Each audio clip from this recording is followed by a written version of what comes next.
이스라엘은 들으십시오. 주님은 우리의 하나님이시요 주님은 오직 한 분뿐이십니다.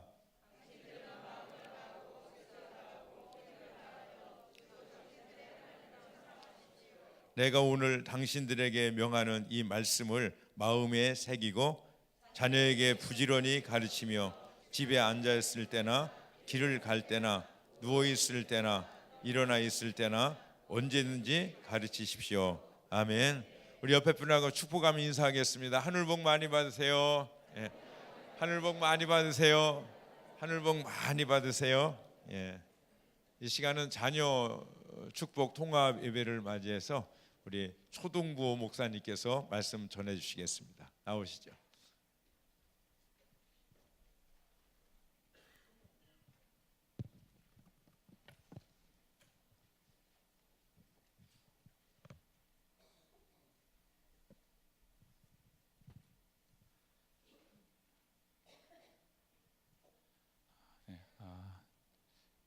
솔로몬이 하나님께 여러분 알고 계신 것처럼 참 기도를 열심히 또 하나님 기뻐하시는 뜻대로 기도를 잘했습니다. 어느 날 솔로몬에게 하나님이 다시 찾아오셔서 솔로몬에게 이렇게 말씀하셨습니다. 얘야 솔로몬아, 내가 너의 소원을 들어주겠다. 너는 무엇을 원하느냐 말씀하셨을 때 솔로몬이 이렇게 대답했다고 합니다. 하나님, 시바 여왕이 있는 에티오피아까지 길을 내주십시오. 고속도로를 편하게 왔다 갔다 할 수 있게 고속도로를 내주십시오라고 솔로몬 임금이 하나님께 그렇게 대답했다고 합니다. 그랬더니 하나님께서 이렇게 대답하셨대요. 야, 그거는 길도 엄청 멀고 사막에다가 도로를 만들어야 되는데 좀 힘들겠다. 돈도 많이 들고 공사가 좀 오래 걸릴 것 같아. 다른 소원을 말하면 안 되겠니? 그러자 솔로몬이 잠시 고민하다가 이렇게 이야기했다고 합니다. 이런 소원을 하나님께 올려드렸는데, 하나님 아시다시피 제가 아내가 많습니다. 제가 부인이 굉장히 많지 않습니까? 그래서 부탁드리는데 제가 이 친구들의 마음을 도무지 모르겠습니다. 제 아내들의 마음을 잘 알 수 있는 지혜를 주십시오라고 솔로몬이 하나님께 이렇게 구했다고 합니다. 그러자 하나님께서 그 즉시 바로 솔로몬에게 이렇게 답하셨습니다. 얘야, 에티오피아로 가는 도로를 4차선으로 해줄까 8차선으로 해줄까? 예, 여러분, 사람이 서로의 마음을 아는 것이 참 힘듭니다. 여러분, 우리 이 시간 사람의 마음을 알기 어렵지만은 우리 하나님의 마음을 아는 것은 어렵지 않습니다. 왜냐하면 그분은 우리에게 항상 마음을 열고 계시고 우리와 함께 마음을 통하기를 원하시고 우리와 함께 만나고 대화하기를 원하시는 분이기 때문에 그렇습니다. 오늘 이 아침에 예배 가운데 하나님을 만나고 경험하는 귀한 은혜가 저와 여러분 그리고 모두에게 있기를 주님의 이름으로 축복합니다. 제가 초등부에서 예배를 드리고 말씀을 시작할 때면은 항상 하는 이것이 있습니다. 그것은 무엇이냐면 바로 이런 것입니다. 여러분, 이제 몸과 마음의 자세를 바르게 하시고 어깨를 펴고 허리를 곧게 펴시고 의자 등받이에 등을 붙이고 바른 자세로 앉으시기 바랍니다. 다리를 꼬고 있는 분들은 다리를 풀고 바르게 앉으시고, 앞에 의자에 다리 올리고 앉아 계신 분들은 이제 다리를 내려놓으시고, 손에 들고 있는 여러분 모든 것들은 다 내려놓으시오. 성경책이든 휴대폰이든 주보든 심지어 필기도구든 무엇이 됐든 간에 여러분 손에 들고 있는 것들은 다 내려놓으시고 이 시간 고개를 들어서 저를 바라보시고 저를 보아주시기 바랍니다. 그리고 이 시간 우리 몸과 마음의 뜻과 힘과 정성을 다하여서 하나님을 함께 예배하길 원합니다. 여러분, 오늘 이 아침에 우리는 자녀 축복 통합 예배로 함께 이 자리에 모여 있습니다. 이 예배의 목적과 의미는 우리의 사랑하는 자녀들 다음 세대들에게 우리가 앞선 세대인 부모인 우리가 어떻게 하나님을 예배하고 어떻게 예배 가운데 주님을 경험하는지를 그들에게 보여주고 가르쳐 주어서 우리의 신앙을 그들로 하여금 배우게 하려는 목적을, 의도를, 의미를 가지고 있습니다. 여러분, 이 시간 이 자리에 어떠한 모습과 어떠한 마음과 어떠한 자세로 하나님을 예배하고 계십니까? 오늘 이 아침에 우리의 믿음이 자녀들에게 흘러들어가는 복된 시간이 되기를 축복합니다. 이 시간 우리가 몸과 마음의 자세를 바르게 하고 하나님 앞에 함께 찬양하며 나아가기 원합니다. 나는 예배자입니다. 우리 함께 찬양하고 함께 말씀 앞으로 나아가겠습니다. 나는 하나님을 예배하는, 나는 하나님을 예배하는 예배자입니다. 내가 서 있는 곳 어디서나, 내가 서 있는 곳 어디서나 하나님을 예배합니다. 내 영혼 거룩한 은혜를 향하여, 내 마음 완전한 하나님 향하여, 이곳에서 바로 이 시간 하나님을 예배하. 한 번 더 찬양합니다. 나는 하나님을 예배하는, 나는 하나님을 예배하는 예배자입니다. 내가 서 있는 곳 어디서나, 내가 서 있는 곳 어디서나 하나님을 예배합니다. 내 영혼 거룩한 은혜를 향하여, 내 마음 완전한 하나님 향하여, 이곳에서 바로 이 시간에, 바로 이 시간 하나님을 예배합니다.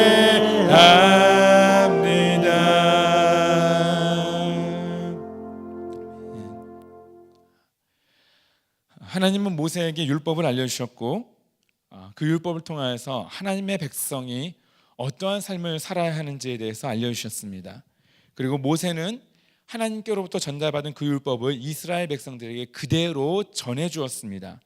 그리고 모세는 그 율법을 전해주면서 이스라엘 백성들에게 이렇게 말합니다. 우리 오늘 본문의 5절 말씀을 다시 한번 함께 읽도록 하겠습니다. 5절 말씀이 있습니다. 시작. 당신들은 마음을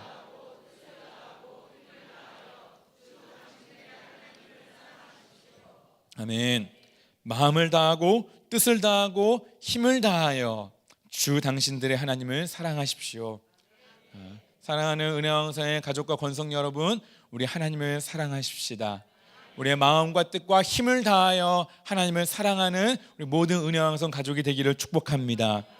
그리고 뒤이어서 모세는 또 이렇게 권면합니다. 우리 6절 말씀도 다시 한번 있습니다. 시작. 내가 오늘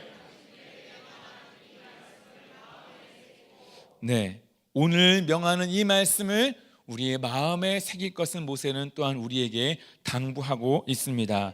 그렇게 우리의 힘을 다하여, 우리의 뜻을 다하여 하나님을 사랑하는 것입니다. 그리고 거기에 모세는 한 가지를 오늘 말씀에 더합니다. 우리 7절 말씀도 다시 한번 있습니다. 시작. 자녀에게 부지런히 가르치며 길을 갈 때나 가르칩시오. 아멘. 모세가 모든 율법의 말씀을 전해주고 나서 마지막으로 한 가지 말씀을 하는 것은 바로 이것입니다. 우리의 자녀들에게 부지런히 가르치십시오. 그런데 가르치는 그 방법이 우리가 흔히 생각하는 그 교육과는 조금 많이 다른 것 같습니다. 말씀을 보니까 부지런히 가르치는데 그 방법이 앉아있을 때나 또 길을 갈 때나 또 그 다음으로 누워있을 때나 일어나 있을 때나 언제든지 자녀들에게 배운 율법의 말씀을 하나님의 백성이 살아가야 할 도를 가르치라고 모세는 말하고 있는 것이죠. 이것이 무엇입니까? 앉으나 서나 누워있으나 깨어있으나 일어나 있으나 어느 순간 모든 순간에든지 꼭 붙어 있어야 한다는 것입니다. 이 말 들으니까 우리 학생들은, 우리 자녀들은 끔찍하다라고 생각할 수 있습니다. 엄마 아빠가 나랑 떨어지지 않고 24시간 자나 깨나 앉으나 서나 들어오나 나가나 집에 있으나 학교에 있으나 학원에 가나 어디를 가나 놀러 가나 PC방에 가나 오락실을 가나 뭐 마트를 가나 어디를 가나 엄마 아빠가 나와 꼭 함께 있는다. 그것만 상상해도 끔찍한 일인데, 그것뿐만이 아니라 항상 함께 있으면서 잔소리 같은 하나님의 말씀을 나한테 가르치신다. 상상만 해도 끔찍한 일이 아닐 수 없죠. 여러분, 그런데 오늘 모세가 우리에게 권면하고 있는 이 말씀은 무엇을 우리에게 의미하는 것일까요? 실제적으로 우리가 자녀들과 24시간 함께 붙어 있는 부모는 없습니다. 그러면 모세는 우리에게 무엇을 말씀하는 것일까요? 바로 우리의 삶을 이야기하고 있는 것입니다. 자녀들에게 교육으로 가르치라는 말씀이 아닙니다. 학교의 교육을 통해서 하나님의 백성이 살아갈 길을, 방법을 가르쳐 주라는 것이 아니고, 교회의 주일학교에 일주일에 한 번, 1시간 교육을 통해서 자녀들에게 신앙교육을 마치지 말라는 말씀입니다.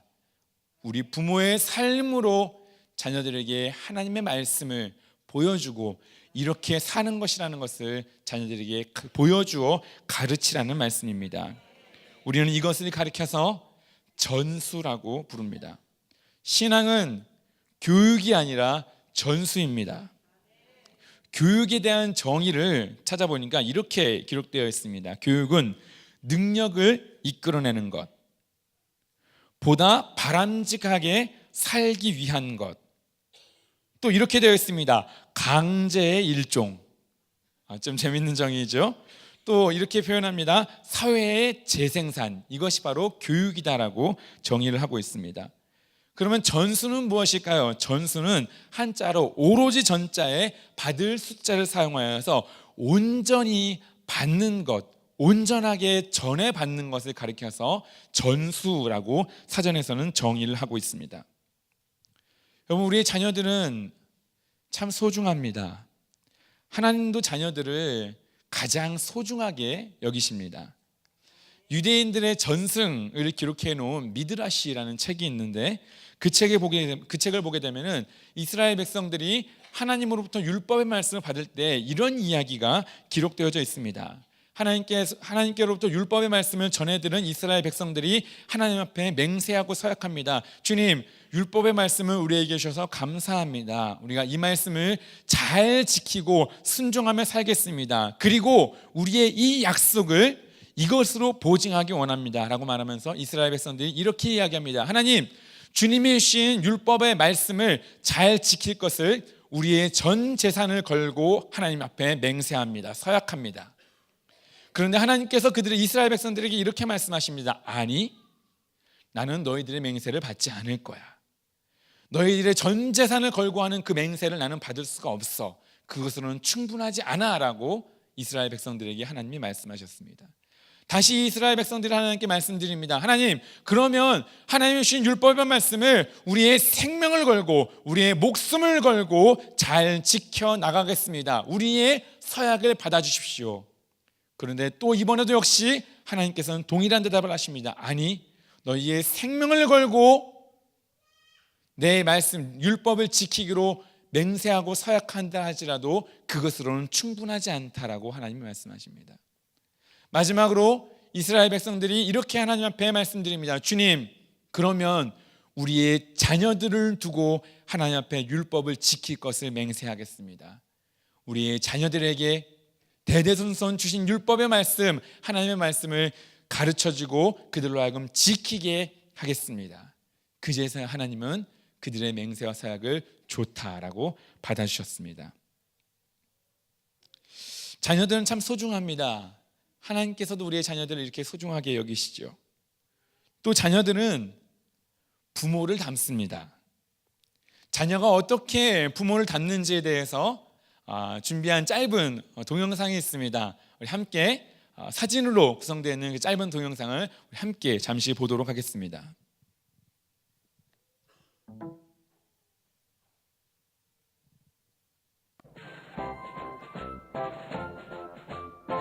처음부터 다시 틀어주셔야겠네요.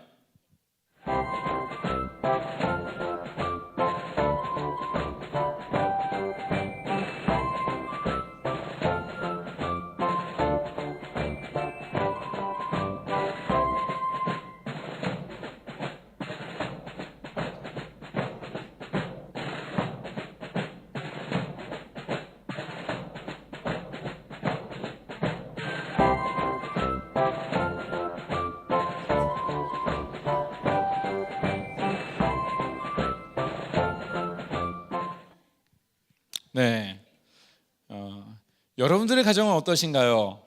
여러분, 우리의 딸, 우리의 아들들은 어떻습니까? 여러분 자신 있으신 분들은 옆에 있는 자녀들에게 쿡 찌르면서 이렇게 말씀하십시오. 야, 아빠한테 감사해라, 엄마한테 고마워해라 말씀하시고, 이게 좀 아니다 싶으신 분들 계시다면 오늘 집에 가셔서 겸손하게 여러분 자녀들 앞에 무릎을 꿇고 고백해 주시기 바랍니다. 아빠가 잘못했다, 엄마가 미안하다 그러면서 겸손한 고백하실 수 있는 겸손이 있기를 바랍니다. 여러분 자녀는 부모를 닮게 되어 있습니다. 자녀가 부모의 외모만 닮는 것일까요? 아니요. 자녀들은 부모의 성격도 닮습니다. 그리고 부모가 하는 행동도 닮게 되어 있습니다. 그리고 자녀들은 부모의 신앙도 닮아갑니다. 여러분 오늘 이 자리에서 우리는 어떤 신앙을 전수하고 계십니까? 오늘 우리가 예배하고 있는 예배를 대하는 태도, 우리의 마음가짐, 우리의 생각, 우리의 자세가 우리의 자녀들이 보고 배우는 신앙의, 믿음의, 예배의 표본이 되어진다는 사실입니다. 왜냐하면 자녀는 부모를 닮기 때문입니다. 하나님은 우리가 하나 되기를 원하세요. 하나 되는 것, 연합한다는 것은 참 행복한 일입니다.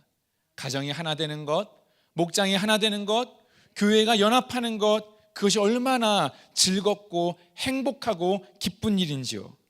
하지만 사탄은 정반대의 일들을 우리에게 합니다. 사탄은 늘 나뉘어지게 하고 깨어지게 하고 다투게 하고 분열되게 하고 단절되게 합니다. 2015년도에 부산 성시화운동본부에서 부산 지역에 있는 교회들을 조사했습니다. 1810개의 교회를 조사한 가운데 주일학교 실태에 대해서 조사했는데 그 교회들 가운데 주일학교가 있는 교회가 600여 교회에 불과합니다. 3분의 1의 교회만 주일학교가 운영되어지고 있고 나머지 3분의 2 교회는 1210개에 달하는 교회는 주일학교가 전혀 운영되고 있지 않았습니다. 같은 해 2015년 우리 교회가 속해 있는 대한예수장로 합동측에서 총회에서 주일학교 교회 운영의 실태를 조사했습니다. 그 결과가 총 2천여 교회를 조사한 가운데 28.9%에 달하는 교회들의 주일학교가 없다라는 통계가 조사 결과가 발표되었습니다. 역시 아까는 반대로 아까는 600여 개의 교회만이 주일학교를 운영하고 있었는데 총 2천여 교회 가운데 약 600여 교회가 주일학교가 없이 작년만 운영되고 있는 그렇게 예배를 드리고 있는 교회들이었습니다. 이유가 무엇일까요? 재정이 부족해서였습니까? 공간이 부족해서일까요? 아니면 다른 어떤 이유가 있기 때문일까요? 아니요, 아무런 다른 이유가 없고 오직 단 한 가지의 이유가 있었습니다. 왜 주일학교를 예배를 드리지 못하는 비율이 이렇게 많은 교회들이 그렇게 많았는가? 단 한 가지 이유였습니다. 아이들이 없어서. 예배를 드릴 수 있는 다음 세대들이 모조리 교회를 떠나가고 그들이 교회에 남아있는 사람들이 없기 때문입니다. 여러분 우리는 신앙의 단절된 시대를 살아가고 있습니다. 다음 세대들이 계속해서 하나님을 멀리하는 시대를 우리는 지나가고 있습니다. 이것이 누구의 책임일까요? 이것이 우리를 분열되게 하고 행복하지 못하게 하고 나뉘어지게 하고 단절하고 끊어내기만 하는 우리 사탄만의 책임일까요? 그의 잘못일까요? 아닙니다. 이것이 온전히 사단만의 잘못이고 책임이 절대 아닙니다. 사회가 그러면 이것에 대해서 책임이 있습니까? 아니면 우리 자녀들에 대한 교육이 문제가 있습니까? 아니면 우리 자녀들의 신앙을 책임지고 신앙교육을 책임지고 있는 교회의 책임이고 교회의 잘못입니까? 부분적으로는 그럴 수 있습니다. 그러나 아닙니다. 그것이 핵심은 아닙니다. 오늘날의 신앙교육의 문제는 오늘날의 교회의 위기는 사단의 문제도 아니고 사회와 교회와 교육의 문제도 아니고 신앙을 전수해 주었어야 할 우리 앞선 세대의 어른 기성세대들의 책임입니다. 신앙의 핵심은 교회가 아닙니다. 신앙의 핵심은 성경 공부가 아닙니다. 신앙의 핵심은 다른 그 어떤 것도 그 무엇도 아니고 그 누구도 아닙니다. 그 어디도 아닙니다. 신앙의 핵심은 바로 부모입니다. 사단은 절대로 직접 와서 우리에게 어떤 일들을 하지 않습니다. 우리가 생각하는 것처럼 영화에서 보거나 만화 영화에서 보는 것처럼 이렇게 돼지꼬리처럼 한 번이라고 두 번 말린 삼각형 달린 꼬리를 차고 와서 머리에는 뿔을 달고 포세이돈 창처럼 생긴 삼지창을 들고 포크를 들고 와서 우리를 그렇게 위협하지 않습니다. 절대 그렇게 하지 않죠. 대신에 사탄은 어떤 일을 하는가? 지금 이 시대에는 우리의 눈을 가립니다.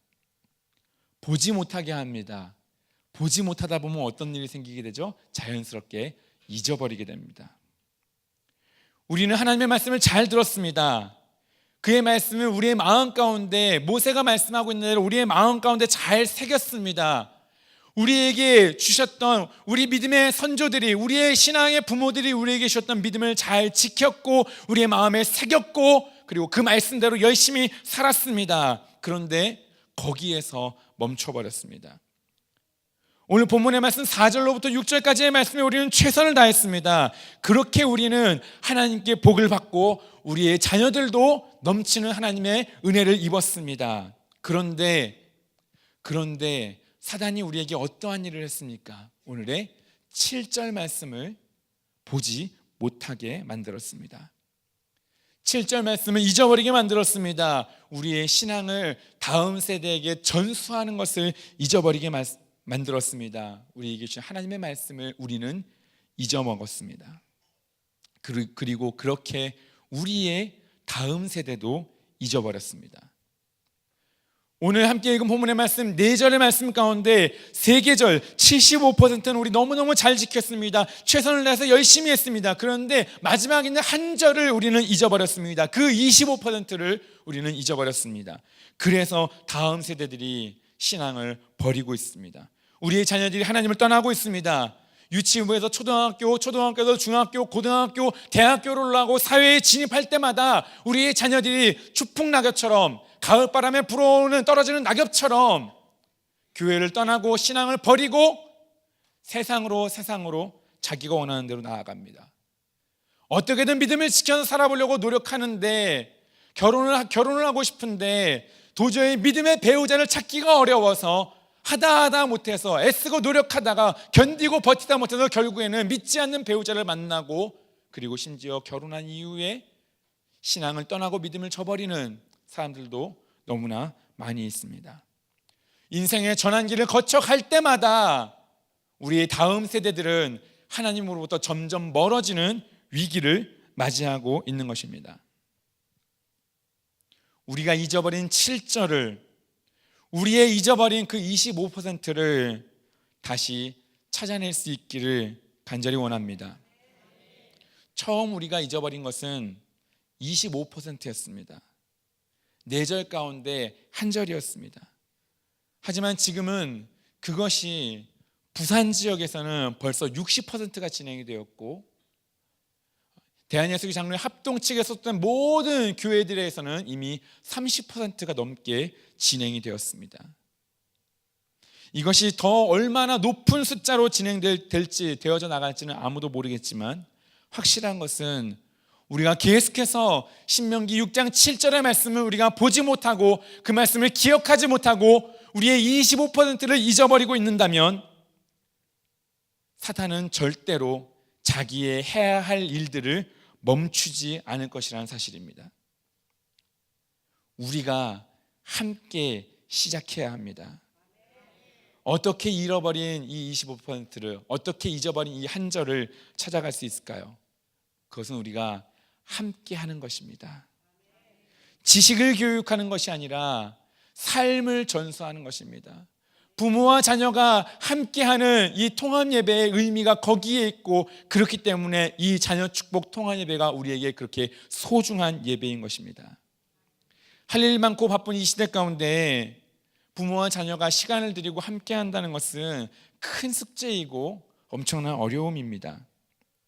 그런데 저는 이렇게 생각합니다. 이 시대의 진짜 문제는 다른 어떤 것의 문제가 아니라, 이 시대의 진짜 문제는 참된 희생의 실종이라고 저는 그렇게 믿습니다. 앞서 말씀드렸다시피 자녀는 부모를 닮습니다. 제가 하루는 저희 아이들과 함께 식탁에 앉아서 집에서 식사를 하는데, 저희 큰 딸아이가 이제 어느 정도 커서 이제 젓가락질, 숟가락질도 조금씩 할 수 있는 나이가 됐습니다. 자기 의지도 생기고요. 그래서 자꾸만 식탁 위에 있는 김을 자기가 김에 자기가 밥을 싸서 자기가 직접 먹겠다라고 이야기를 하는 거예요. 그런데 젓가락으로 싸면 좋은데 꼭 손으로 아직 김을 젓가락으로 집을 만큼은 이게 유연하지가 못해서 손으로 김을 싸서 이렇게 자기가 먹는데 제가 보니까 이게 되게 마음에 안 들어요. 이게 밥을 짓는다고 짓는데 이게 밥에 김을 싸는 건지 아니면은 김에다가 밥을 묻히는 건지 이게 밥알도 몇 개 들지도 않았는데 그걸 가지고 자기가 김밥을 쌌다고 하면서 자꾸 먹는 겁니다. 그걸 보는데 야 저거 짤 텐데 짜게 먹으면 몸에 별로 안 좋을 텐데 라는 생각이 들어서 제가 그 아이에게 여러 가지 말을 던졌습니다. 얘야 그렇게 먹으면 짜서 너 좀 이따가 배 아프다. 그렇게 짜게 먹으면 너가 나중에는 짜게 먹으면 입이 빨개질 거야. 그래서 아플 거야. 밥을 좀 많이 해서 먹으면 어떻겠니? 라고 이야기했는데 이 아이가 머리가 컸다고 저의 말빨이 도저히 먹혀들지가 않는 겁니다. 여전히 밥을 찍는 건지 바르는 건지 모를 정도로 해가지고 김밥을 열심히 정확히는 김에다가 밥알 몇 개를 열심히 먹고 있는 것이죠. 얘가 왜 이럴까? 라고 하는 모습을 이렇게 뭐 어떻게 할 수가 없어서 그냥 그래 네 먹고 싶은 대로 먹어라. 뭐 나중에 아프면 뭐 닦아주거나 뭐 좀 아프면 되지 하고서 이렇게 바라보고 있는데 얘가 왜 이럴까 하는 모습을 바라보는데 실은 그 모습이 제 모습이었습니다. 제가 김에 밥을 싸서 먹을 때 밥을 많이 넣는 걸 좋아하지 않더라고요. 제가 똑같이 옆에서 김에 밥을 싸서 먹는데 밥을 굉장히 적게 넣고 그리고 그 김밥을 만들어서 먹고 있는 저의 모습을 보게 되었습니다. 자녀는 부모를 닮기 마련입니다. 말로 가르쳐서 그런데 그것을 배우는 것이 아니더라고요.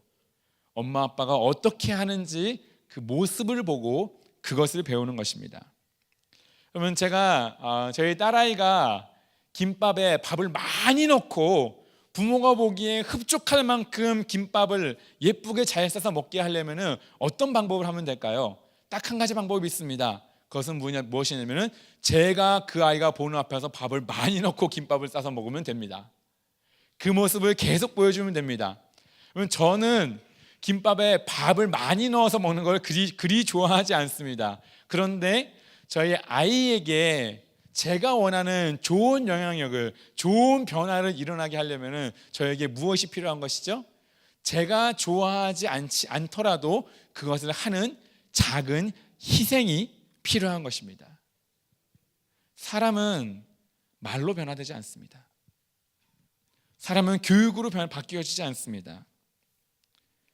사람은 희생을 통해서 변화되어집니다. 우리의 자녀들은 부모가 무엇을 위해서 삶을 희생하며 살아가고 있는지를 봅니다.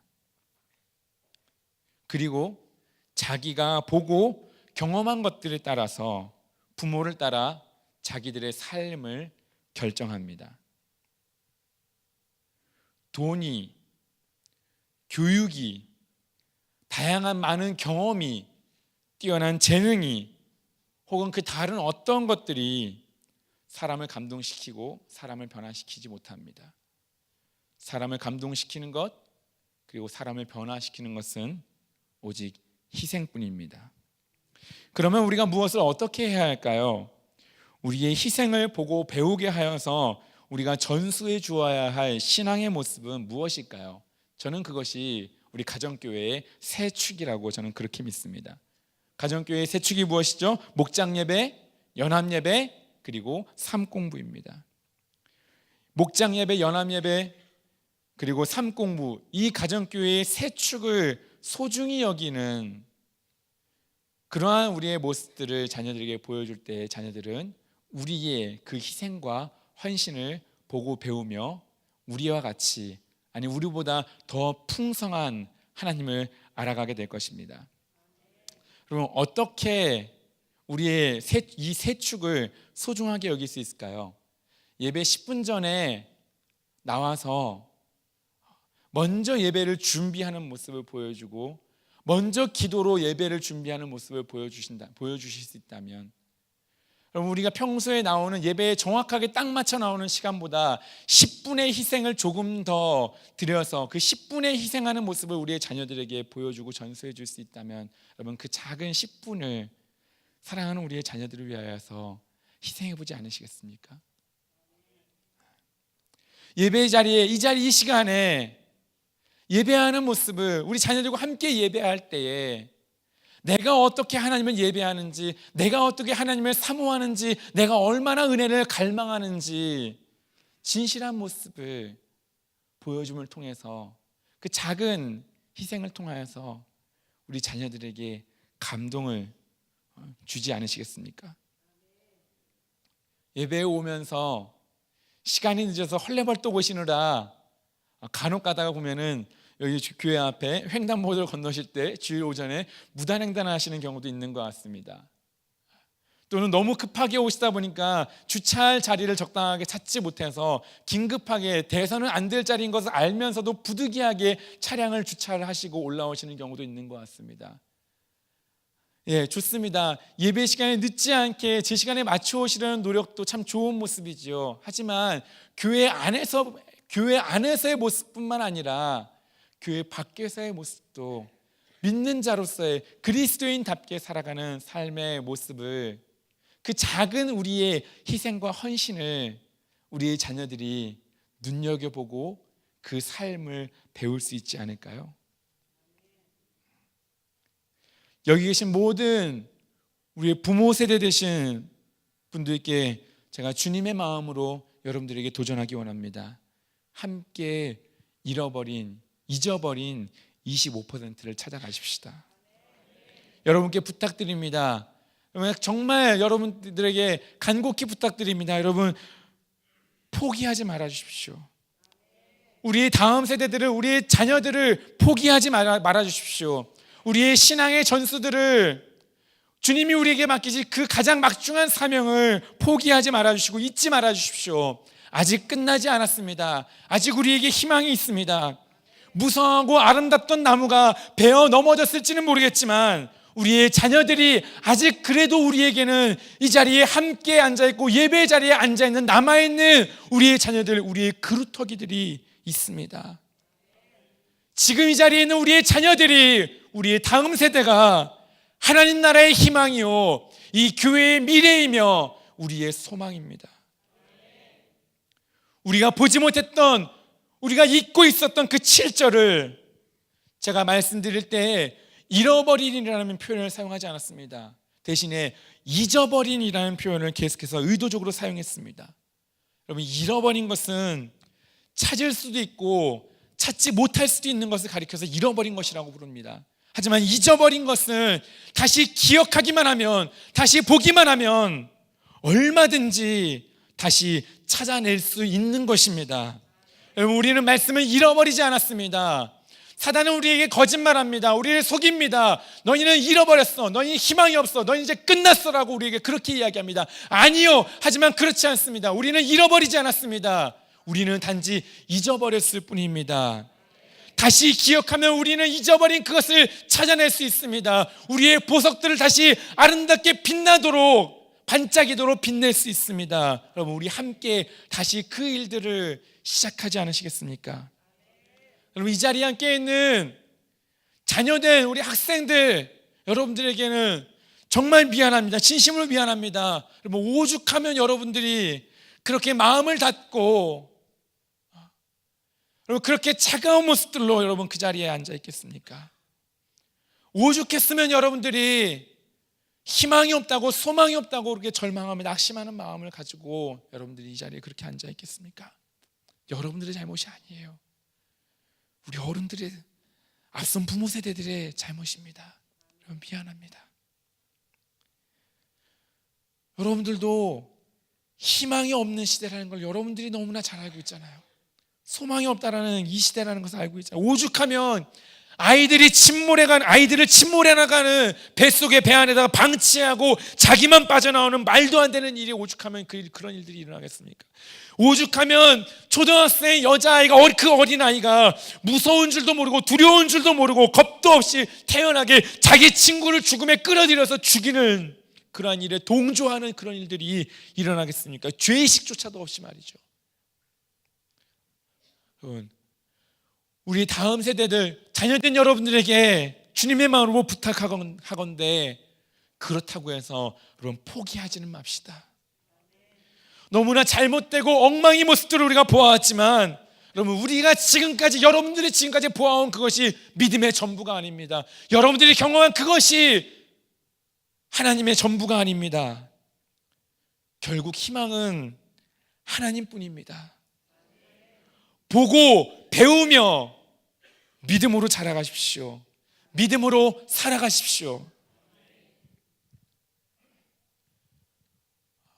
우리 오래된 낡은 사진인데 사진 한 장을 보고 오늘 말씀을 정리하고 마치고자 합니다.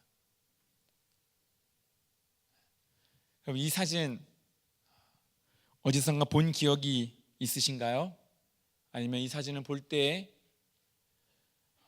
아련한 추억이 떠오르시는 분들은 있지 않으십니까? 여러분 기억하십니까?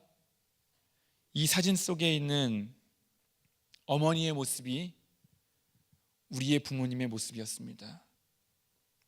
그리고 이 사진 속에 있는 아이들의 모습이 저와 여러분, 부모 세대인 우리가 자라왔던, 우리가 보고 배웠던 우리의 신앙이요, 우리의 삶이요, 우리의 모습이었습니다. 이 사진 속에 있는 이 아이들이 바로 우리였습니다. 우리는 우리를 그 새벽에 들쳐업고 안고 그렇게 예배의 자리까지 나아가 이토록 간절하게 기도했던 그 가난한 시대, 그 희망이 없는 절망의 시대를 살아가면서도 그렇기 때문에 더욱 하나님을 붙들고 살았던 그러한 부모님의 신앙을 보고 배우며 그렇게 우리의 삶을 살아왔습니다. 이 사진 속에 있던 작은 아이는 지금 자라서 우리와 같은 어른이 되어 있는 것입니다. 우리가 보고 있는 이것이, 이 사진이 우리가 잊어버린 모습과 우리가 잊어버렸던 우리의 기억이고, 그리고 다시 찾아야 할 우리의 모습인 것을 저는 믿습니다. 우리는 하나님을 잊어버렸을지 모르지만 하나님은 우리를 절대로 잊지 않으십니다. 이것이 우리의 소망입니다. 시련이 있죠. 하나님 뜻대로 살아간다는 것, 희생하며 살아간다는 것은 고통스러운 일입니다. 어려움들이 있습니다. 잊어버린 하나님의 꿈을 다시 찾아가는 것에, 무너진 세대, 무너진 시대 가운데서 용기를 내어 다시 일어서는 것에는 고통과 고난과 시련이 있기 마련입니다. 그러나 우리가 믿는 자에게 허락하시는 시험과 시련은, 하나님께서 우리에게 허락하시는 고통과 고난은 우리를 무너뜨리는 것이 아니라 우리를 더욱 강하게 세우기 위한 하나님의 계획인 것을 우리는 믿습니다. 요한일서 5장 14절 말씀, 이 말씀을 마지막으로 우리 함께 읽고 오늘 말씀을 마치도록 하겠습니다. 요한일서 5장 14절 말씀 함께 읽습니다. 시작. 우리가 하나님에 대하여 가지는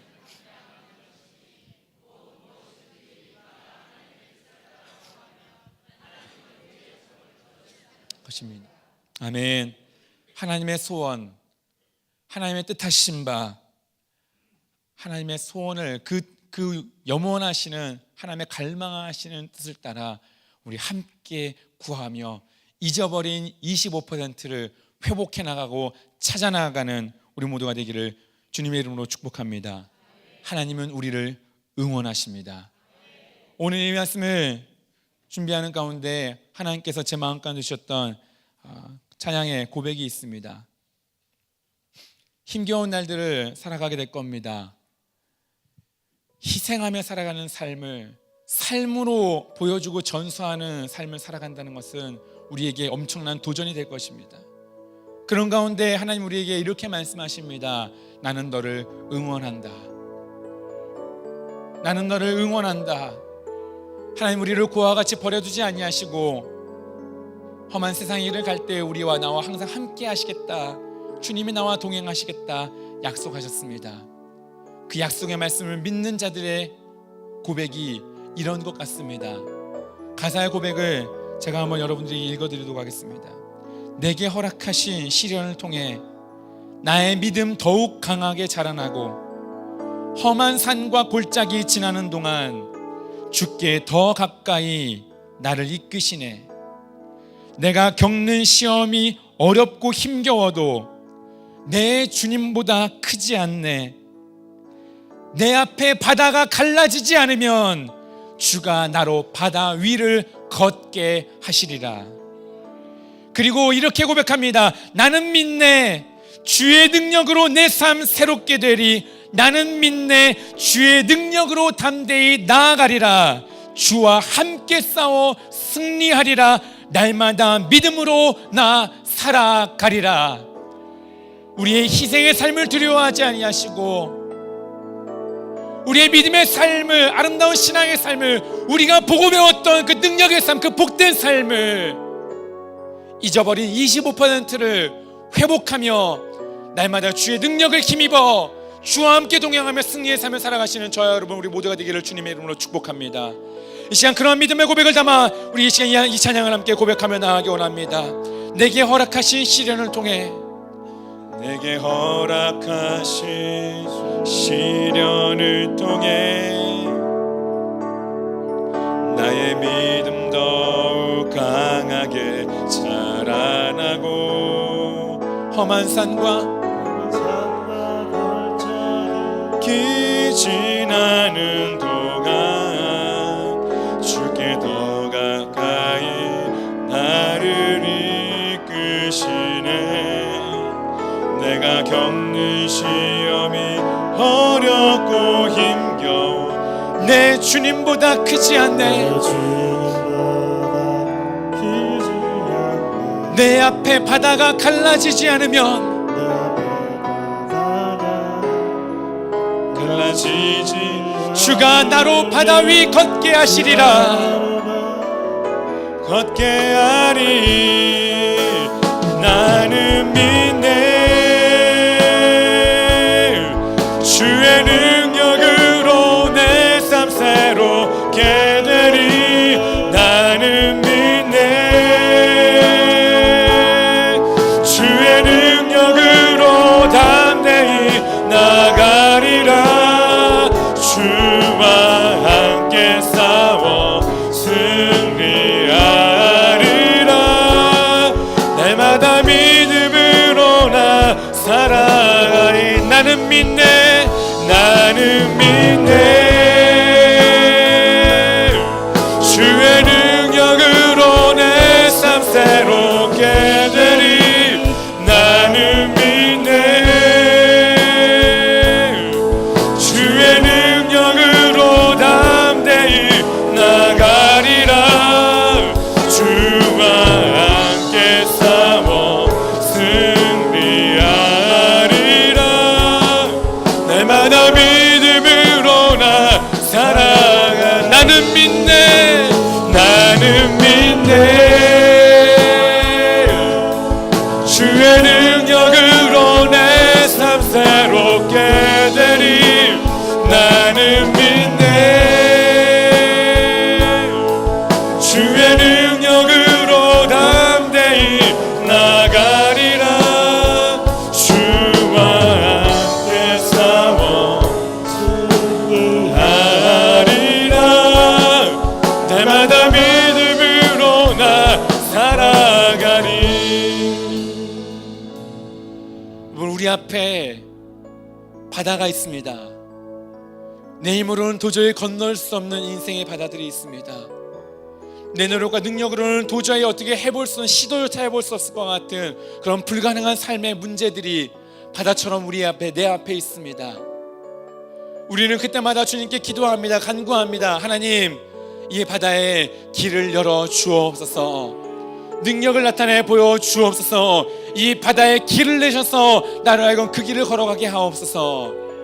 그러나 하나님은 때로는 그 바다에 우리의 기도대로, 우리의 요청대로 길을 내지 않으실 수도 있습니다. 우리의 원하는 뜻대로 모든 일을 행하지 않으실 수도 있습니다. 그럴 때면 우리는 실망하고 절망하고 낙심합니다. 무너집니다. 포기합니다. 하나님, 이게 뭡니까? 나는 하나님께 버림받았습니까? 내 기도는 주님께 응답되지 않습니까? 라고 우리는 그렇게 절망하고 좌절하고 낙심합니다. 그러나 내 앞에 바다가 갈라지지 않을 때 주님은 우리에게 무엇라고 말씀하십니까? 내가 여기에 서 있으니 너는 내게로 걸어오라라고 말씀하시는 것입니다. 마치 갈릴리 태풍이 몰아치던 그 바다 가운데에 그 풍랑이 있는 뱃속에 있던 베드로에게 바다 위를 걸어오신 주님께서 말씀하시지, 너는 내가 있는 이곳으로 걸어 나오라, 물 위를 걸어오라고 우리에게 말씀하시는 것입니다. 여러분, 우리의 삶에 바다들이 갈라지지 않는 바다들이 있으니까 이 시간 우리에게 말씀하시는 주님의 음성을 듣기를 원합니다.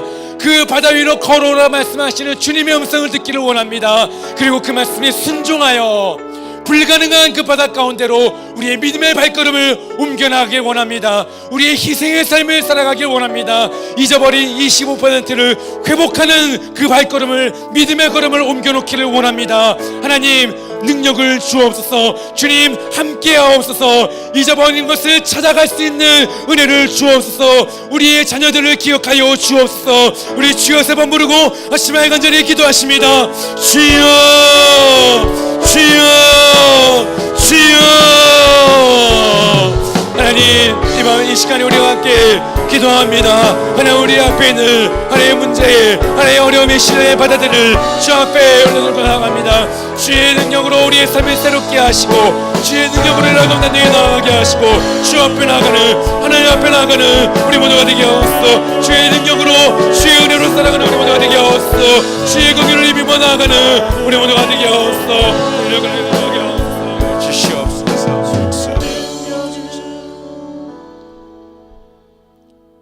하나님, 우리로 잊어버린 25%의 믿음의 본을 보이는 주님이 기뻐하시는 그런 삶이 되어지기를 원합니다. 예. 주여, 우리의 사랑하는 귀한 자녀들, 저희들에게 하나님의 선물로 상급으로 주셨사온데 이 귀한 영혼들 위해서 기도하며 이 영혼들을 주님 앞으로 잘 인도하는 귀한 부모의 직임을 넉넉히 감당할 수 있는 우리 모두가 되어지게 하여 주시옵소서. 감사드립니다. 예수님의 이름으로 기도합니다. 아멘. 우리 찬양하겠습니다. 너는 시냇가에 심은 나무.